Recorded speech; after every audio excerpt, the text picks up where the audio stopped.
Who remembers the album Damn by Kendrick Lamar? You know, before the song We Gonna Be Alright, in the album itself, there's this lady who's talking as each track comes on. And at one point she says, it looks like you've been searching for something. It looks like you've been, and that's the whole thing. And then she says in the end, yes, I've been, yeah, because it's like there's a blind woman and I go to help her and she says, yes, I've lost something, your life. And she shoots him.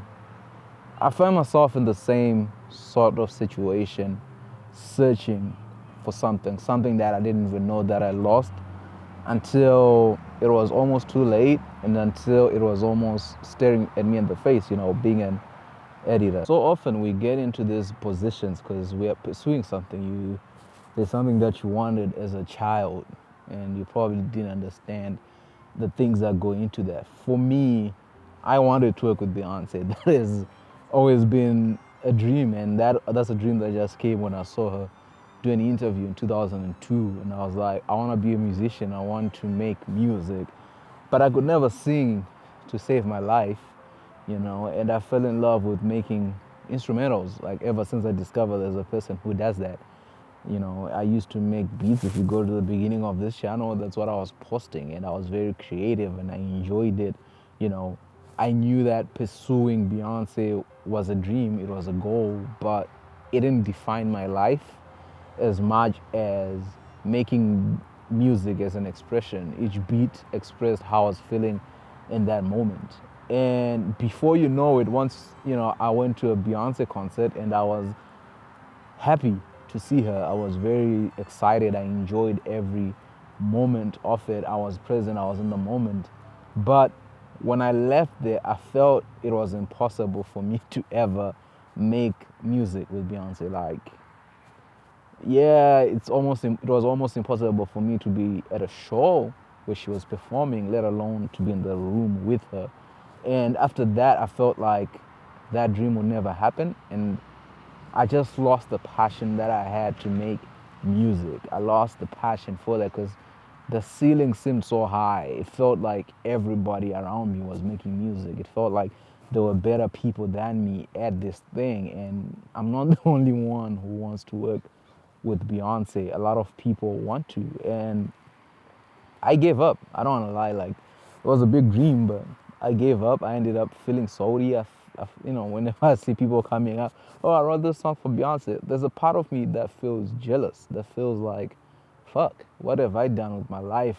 You know, ever since then, I've gone through phases of confusion. And in those years, in the last yeah, it's 5 years now that dream left. I also lost a part of me. And that part of me was making music. That part of me was expression. That part of me was creativity. And I find myself, you know, when I was editing one of my videos, I was like, this cannot be it for me. You know, talking at videos cannot be it for me. I only did them because it seemed that like a lot of people gain success from them, you know. I've always mentioned that Ali Abdal is somebody who's influenced the way that I try to make videos on YouTube, but it works for him. And that's not me. This is not how I express myself. Like, I'm not limited.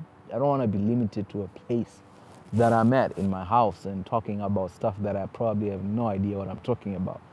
But now I find myself in this situation where I have to find my creativity before it's too late, and I forgot who I am. Before I have children and I start to influence them and being like, dreams don't come true, they'll just break your heart. I pursued music, I pursued Beyonce, led me nowhere. Well, I'm in Canada, but it led me somewhere, you know.